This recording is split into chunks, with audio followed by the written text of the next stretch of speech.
What's up guys, Assalamualaikum dan salam sejahtera kepada korang semua yang sudi menonton Saja Sembang. Aku Faizwan.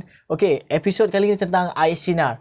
Baru saja kenyataan rasmi daripada Tengku Zafrul ada berbincang dengan influencer tentang K2SP. Jom kalau kita tengok petikan ini, Tengku Zafrul ada bagi tahu semalam K2SP telah mengajukan sesi Zoom dengan beberapa orang influencer di kalangan rakyat bagi mendengar secara terus suara rakyat tanpa sebarang tapisan. Saya dimaklumkan oleh K2SP bahawa selain para influencer, mereka turut menjemput peserta daripada FB Group yang khusus memfokuskan kepada Ais Sinar, air lestari dan bantuan-bantuan kerajaan.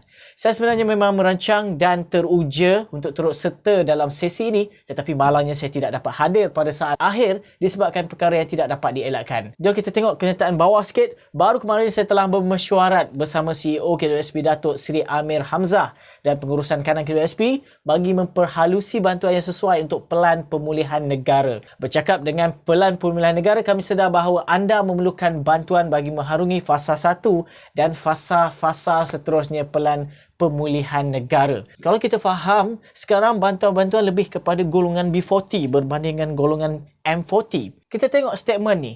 Antara bantuan yang layak diterima golongan M40 adalah program subsidi upah, moratorium dan pengurangan ansuran pinjaman, penurun kadar cukai pendapatan sebanyak 1% dan sistem insurans pekerja prihatin. Dan juga golongan M40 meraih manfaat antaranya pelepasan cukai, program save, penjana, bantuan prihatin rakyat, pengeluaran akaun 1 dan 2 kumpulan wang simpanan pekerja K2SP dan geran pedanan pusat penjagaan kanak-kanak. Okey, kalau kita tengok kenyataan ini pun, golongan M40 ni memang tak banyak pun akan dapat bantuan dari segi tunai. Mereka ni lebih kepada peluang, lebih kepada benefit-benefit seperti moratorium, tak sama dengan golongan B40. Seperti mana kita tahu, bukan sahaja golongan B40 tak ada kerja, tetapi golongan M40 pun kena tempiasnya. Sebab itulah melalui kenyataan di Facebook beliau dengar apa yang berlaku sebenarnya bagi golongan M40. Hanya 100 bilion nak support kepada golongan M40 dan V40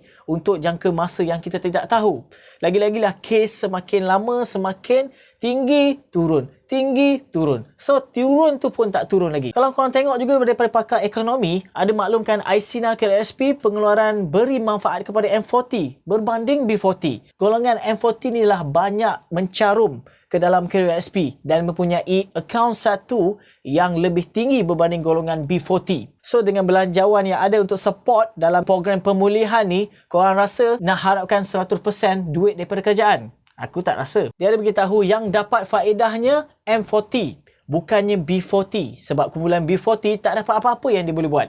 Kata dia merujuk kepada data K2SP dari wawancara bersama Menteri Kewangan di TV3 bahawa 42% pencarum hanya mempunyai baki purata simpanan pada bawah 5,000 di akaun 1 mereka. Jadi, kumpulan M40 yang mungkin mempunyai simpanan yang agak besar. Di sini kita tengok daripada pakar ekonomi sebab dia dah lihat data daripada K2SP. Kalau kita ikutkan berita yang akan datang ni, kita tak tahu sama ada syarat kelayakan tu adakah seperti biasa Ais Sinar yang mula-mula ataupun dari segi syarat baki akaun masing-masing yang ada, yang layak untuk mereka keluarkan. Dari situlah keputusan dia perhalusi sama ada Ais Sinar 2.0 boleh dibuat tetapi dengan syarat-syarat yang tertentu. Sebab kita tahu peruntukan dah banyak bagi dekat golongan B40, tetapi golongan M40 bila kerajaan sudah nampak mereka ni dapat tempiasnya, walaupun dengan program seperti moratorium, program seperti subsidi upah ataupun pelepasan cukai sekalipun, sebenarnya tak mampu untuk support, tak mampu untuk membantu 100% golongan M40. So pendapat aku, apa yang aku boleh faham dari segi keadaan sekarang ni, kerajaan nak libatkan proses pemulihan ni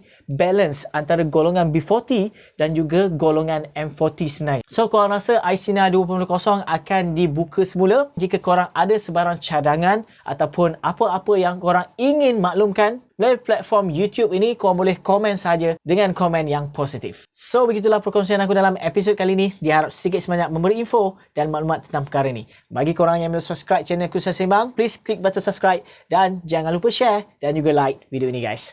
Aku Faizwan. Assalamualaikum.